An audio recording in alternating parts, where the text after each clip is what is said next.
Hi guys, good evening. എല്ലാവർക്കും പുതിയൊരു വീഡിയോയിലോട്ട് സ്വാഗതം. അപ്പോൾ എല്ലാവരും സുഖമായിട്ടിരിക്കുന്നു വിചാരിക്കുന്നു. എല്ലായിടത്തും നല്ല മഴയും കാര്യങ്ങളൊക്കെയാണ് കേട്ടോ. എല്ലാവരും സേഫായിട്ടിരിക്കുക. ഇവിടെ നല്ല മഴയാണ് കേട്ടോ.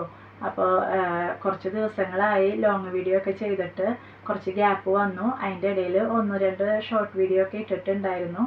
അപ്പോൾ ഇന്നത്തെ വീഡിയോ ഒരു കുക്കിംഗ് വീഡിയോ ആണ് കേട്ടോ. ഒരുപാട് നാളായി കുക്കിംഗ് വീഡിയോ ഒക്കെ ചെയ്തിട്ട്.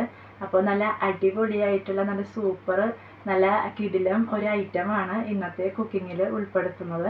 അപ്പോൾ വൈകുന്നേരത്തെ എല്ലാ കുക്കിങ്ങും കാര്യങ്ങളൊക്കെ നിങ്ങളുമായിട്ട് ഷെയർ ചെയ്യാമെന്ന് വിചാരിച്ചു. അപ്പോൾ നമ്മൾ പുറത്തോട്ട് പോയപ്പോൾ നല്ല അടിപൊളിയായിട്ടുള്ള നല്ല കായൽ കക്കയും തൊണ്ടോട് കൂടിയുള്ള കായൽ കക്കയും കായൽ ഞണ്ടുമാണ് വാങ്ങിച്ചിട്ടുണ്ടായിരുന്നു. അപ്പോൾ അത് വെച്ചുള്ള വിഭവമാണ് ഇന്ന് തയ്യാറാക്കാൻ പോകുന്നത്. അപ്പോൾ കക്ക റോസ്റ്റാണ് ഇന്നത്തെ വിഭവം. അപ്പോൾ നമുക്കതെങ്ങനെയാണ് തയ്യാറാക്കുന്നതെന്ന് നോക്കാം. ഓക്കെ. ഞങ്ങളിങ്ങനെ മഴയൊക്കെ കുറഞ്ഞപ്പോൾ ഒന്ന് പുറത്തോട്ട് ഇറങ്ങിയതാണ്. ചെറായി പറൂര് റൂട്ടിൽ കൂടെ പോയപ്പോൾ നല്ല അടിപൊളി കായൽ ഞണ്ടൊക്കെ കണ്ടിട്ടുണ്ട്. നല്ല പിടയ്ക്കണ ജീവനുള്ള നല്ല ഞണ്ടാണ് കേട്ടോ. അപ്പോൾ കണ്ടപ്പോൾ വാങ്ങാൻ തോന്നി. അങ്ങനെ ഞണ്ടും തൊണ്ടോട് കൂടിയുള്ള കക്കയും കൂടി വാങ്ങിച്ചിട്ട് ഞങ്ങൾ തിരിച്ച് വീട്ടിലോട്ട് പോരായിരുന്നു. അപ്പോൾ അവിടെ നല്ല കായൽ തീരത്തുള്ള നല്ല മനോഹരമായ കാഴ്ചകളൊക്കെ വീഡിയോയിൽ എടുത്തിട്ടുണ്ടായിരുന്നു. അപ്പോൾ വീട്ടിലെത്തിയിട്ട് വേണം ഇനി അതൊക്കെ നല്ല രീതിയിൽ നല്ല അടിപൊളിയായിട്ട് കറിയൊക്കെ വെച്ച് വയ്ക്കാനായിട്ട്. അപ്പോൾ ഞണ്ട് കൊണ്ടുവന്നിട്ട് പ്ലേറ്റിൽ ഇങ്ങനെ ഇട്ടിട്ട് നോക്കിയായിരുന്നു. ചട്ടിയിലൊക്കെ പാത്രത്തിലൊക്കെ ഇട്ട് മാറ്റി വെച്ചിരിക്കുകയാണ് കേട്ടോ. പിന്നെ കക്ക തൊണ്ടോട് കൂടിയുള്ള കക്ക കഴുകാൻ വേണ്ടിയിട്ട് അതും മാറ്റി വെച്ച് നല്ലപോലെ കഴുകി വൃത്തിയാക്കി എടുക്കുകയാണ്. അതിൻ്റെ മണ്ണൊക്കെ നല്ലപോലെ ഉണ്ടാവും. അപ്പോൾ ആ കഴുകി എടുക്കുകയാണ് കേട്ടോ. അപ്പോൾ നല്ലപോലെ കഴുകി വൃത്തിയാക്കിയിട്ട് ക്ലീൻ ചെയ്ത കക്ക പാത്രത്തിൽ വേവിക്കാൻ വേണ്ടി പുഴുങ്ങി എടുത്തിരിക്കുകയാണ്. ഉപ്പ് വേണമെങ്കിൽ ആവശ്യത്തിന് ഇടാം. നല്ലപോലെ കക്ക പുഴുങ്ങി ഇവിടെ വെന്ത് സെറ്റായി കിട്ടിയിരിക്കുകയാണ്. കക്കയുടെ തൊണ്ടൊക്കെ അടർന്ന് നല്ലപോലെ വന്നിട്ടുണ്ട്.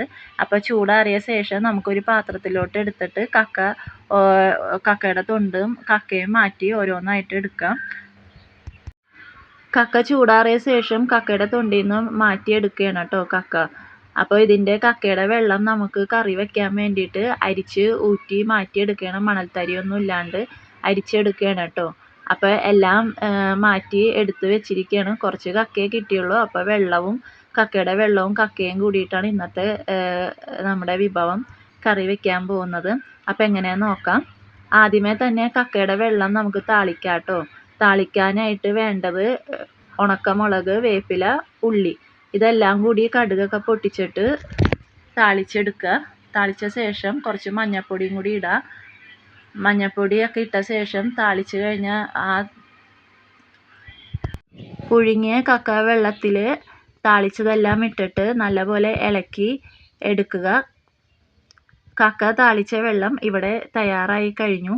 ഇനി നമുക്ക് കക്ക റോസ്റ്റിനുള്ളത് എന്തൊക്കെയാണ് വേണ്ടതെന്ന് നോക്കാം. പച്ചമുളക്, ഇഞ്ചി, വെളുത്തുള്ളി, വേപ്പില, ഉള്ളി, മസാല കൂട്ടുകൾ ഇടിച്ച മുളക്, കുരുമുളക് പൊടി, ഗരം മസാല, മഞ്ഞൾപ്പൊടി, മുളക് പൊടി, മല്ലിപ്പൊടി.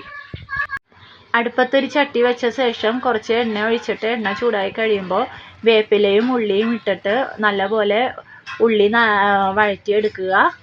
അതിലോട്ട് ഒരു തക്കാളി ചെറുതായിട്ട് അരിഞ്ഞതും കൂടി ചേർത്ത് കൊടുക്കാം. തക്കാളി ഇട്ട് കൊടുത്ത ശേഷം എല്ലാം നല്ലപോലെ വഴറ്റിയ ശേഷം അതിലോട്ട് കുറച്ച് എണ്ണ ഒഴിച്ചിട്ട് മസാലപ്പൊടികളും കൂടി നമുക്ക് ഇട്ട് കൊടുക്കാം. എണ്ണയിലോട്ട് മസാലപ്പൊടികളൊക്കെ ഇട്ടിട്ട് നല്ലപോലെ മൂപ്പിച്ചെടുത്ത ശേഷം ഒന്നും കൂടി നല്ലപോലെ മിക്സ് ചെയ്തെടുക്കുക, ഇളക്കിയെടുക്കുക. അതിലോട്ട് കക്കയിറച്ചിയും കൂടി ഇട്ട് കൊടുക്കാം. ഓരോരുത്തരുടെ ഇഷ്ടത്തിനനുസരിച്ചിട്ട് നമുക്ക് ടേസ്റ്റിനനുസരിച്ച് എരിവിനനുസരിച്ചിട്ട് മസാലപ്പൊടികളൊക്കെ കൂട്ടിയും കുറച്ചും ഉള്ളിയൊക്കെ കൂട്ടിയും കുറച്ചൊക്കെ എടുക്കാം കേട്ടോ. നമ്മളിപ്പോൾ നമ്മുടെ ആവശ്യത്തിനനുസരിച്ചിട്ടാണ് ഇവിടെ തയ്യാറാക്കിയിരിക്കുന്നത്. അപ്പോൾ കക്കയിറച്ചിയും കൂടി ഇട്ട് കൊടുത്തിട്ടുണ്ട്. നല്ലപോലെ മൊരിഞ്ഞ് വന്നു. കക്കയിറച്ചി റോസ്റ്റ് ഇവിടെ തയ്യാറായി കഴിഞ്ഞിട്ടോ. നല്ല അടിപൊളി കിടിലൻ കക്കയിറച്ചി റോസ്റ്റാണ്. ഇഷ്ടമായാൽ ഒന്ന് സപ്പോർട്ട് ചെയ്യണേ.